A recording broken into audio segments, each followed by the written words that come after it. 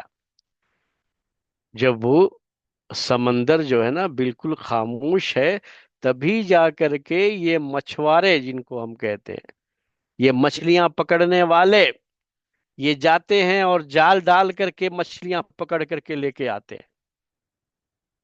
ابھی تو میں وہی کہہ رہا تھا آپ سے کہ جب طوفانی لہریں چلتی ہیں تو الرٹ جاری کر دیا جاتا ہے کہ مچھوارے سمندر کے قریب نہ جائیں۔ تو اگر ہمیشہ ویسے ہی رہتا تو کیا یہ مچھلیاں پکڑ کے لاتے تھے؟ یہ مچھلیاں جو پکڑ کے لا رہے ہیں، کیوں؟ کیونکہ اللہ تعالیٰ نے سمندر کو ہمارے لیے مسخر کر دیا، ہمارے تابع کر دیا، ہمارے فائدے کے لیے کر دیا، تاکہ تم کھاؤ تازہ گوشت۔ یہاں ایک پوائنٹ خاص طریقے سے نوٹ کر لیجئے گا کہ اللہ تعالیٰ نے تو ہمارے لیے بنایا تھا اور نعمت کے طور پر یہ پیش کیا کہ تم فریش تازہ گوشت کھاؤ۔ کس چیز کا؟ مچھلی کا تازہ گوشت، تازہ جو ہے لحمن طریہ۔ یہ نہیں ہے کہ اگر یہ باسی گوشت ہو تو کھانا جائز نہیں ہے، یہ مطلب نہیں ہے اس کا۔ اگر صرف یہ کہہ دیا جاتا کہ تم گوشت کھاؤ، تمہاری ایک کھانے کی ضرورت جسم کی اس کے ذریعے سے پوری ہوتی ہے، تب بھی جو ہے وہ اللہ کی بڑی نعمت ہے۔ لیکن یہاں پر کیا کہا؟ طریہ کا تازہ گوشت۔ اب تھوڑی دیر کے لیے میرے بھائیوں، میری بہنوں، میں آپ کو تین باتیں یاد دلانا چاہتا ہوں جن کا آج کی ہماری زندگی سے بڑا گہرا تعلق ہے۔ تین باتیں آپ کو یاد دلاتا ہوں۔ پہلی بات، اس تازہ گوشت کو لے کر کے، کہ اللہ تعالیٰ نے تو ہمارے لیے یہ انتظام کیا کہ ہم تازہ گوشت لا کر کے